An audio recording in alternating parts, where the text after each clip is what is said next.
Hey everybody, and welcome to an episode of Coaching with Rob. As always, I'm the Bearded Beast, Rob Johnson. As you guys have seen over the last little while on the channel, I have been making my journey to two-handed because of an injury. And more and more I get messages from people who are going through the same thing or have just started two-handed and want to get a few tips about what I've learned in my journey. Well, today we're going to share a huge one that I just learned at Turbo.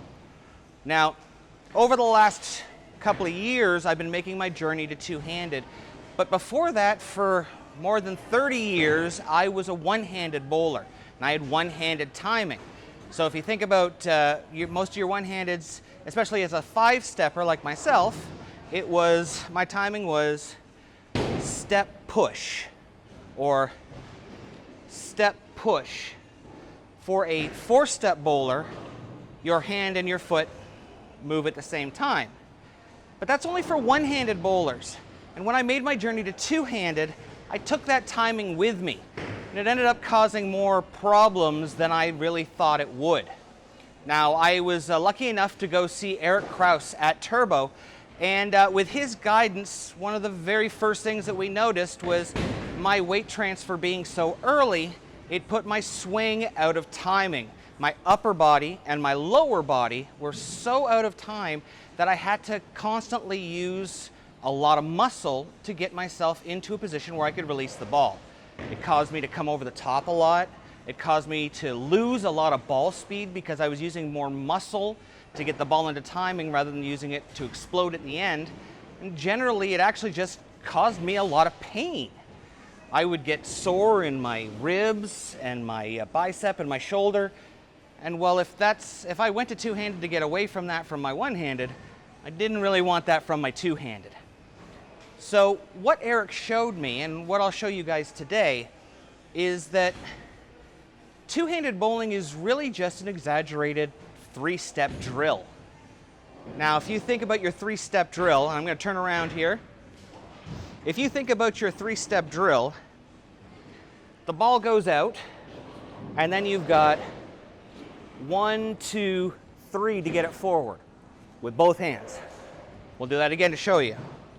A three-step drill is 1 step, go.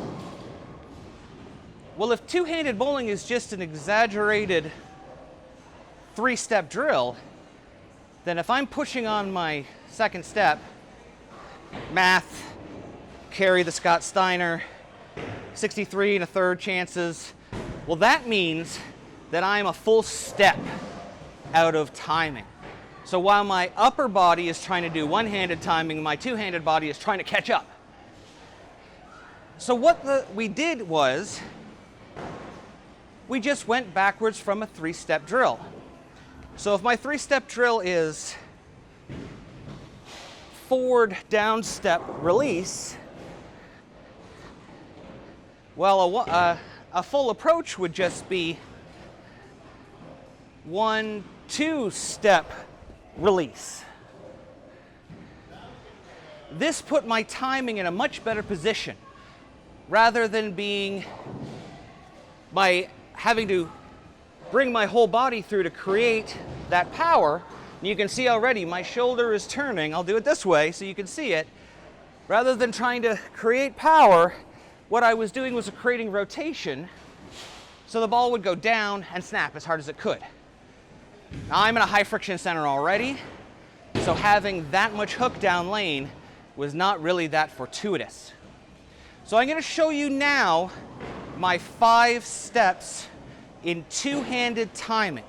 So we're going to have the weight transfer happen, weight transfer being the push away, happen after the second step rather than with the second step. So you can see it's a full step difference, front to back. So we're going to set up. We're not really worried about the count here. We're just trying to get the ball off the hand so we get it projected and so that we have a little bit more ball speed on it.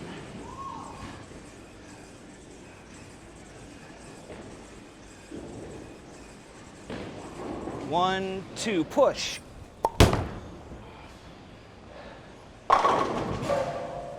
You can see how much different that timing is from where I was.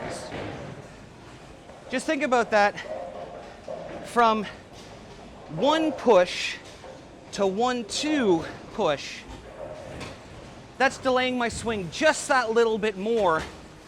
It's getting my body in a position where instead of having to pull my body all the way around to create that ball speed, I can just let the ball come through and I can try to explode at the bottom. So let's do it one more time.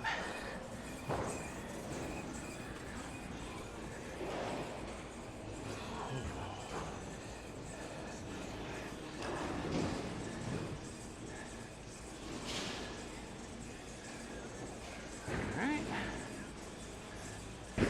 1, 2, push. Little off balance, but you can see I'm still getting to the bottom of the swing.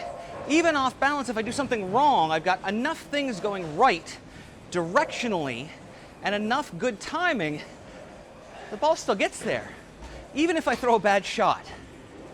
So if you're struggling with your two-handed journey, especially if you've lost ball speed and you feel like you're really coming around the ball, and you'll feel like you're going like this a lot, almost like your hands finishing on top of the ball, check where your weight transfer is. Check what your timing is, because this is going to make a big difference into how you release the ball. Myself, I have seen a huge difference, like a 40 pin a game difference, since I made this change at Turbo. So next time you're struggling, don't forget, give it a try, check your timing, check your weight transfer, and we'll see you laneside.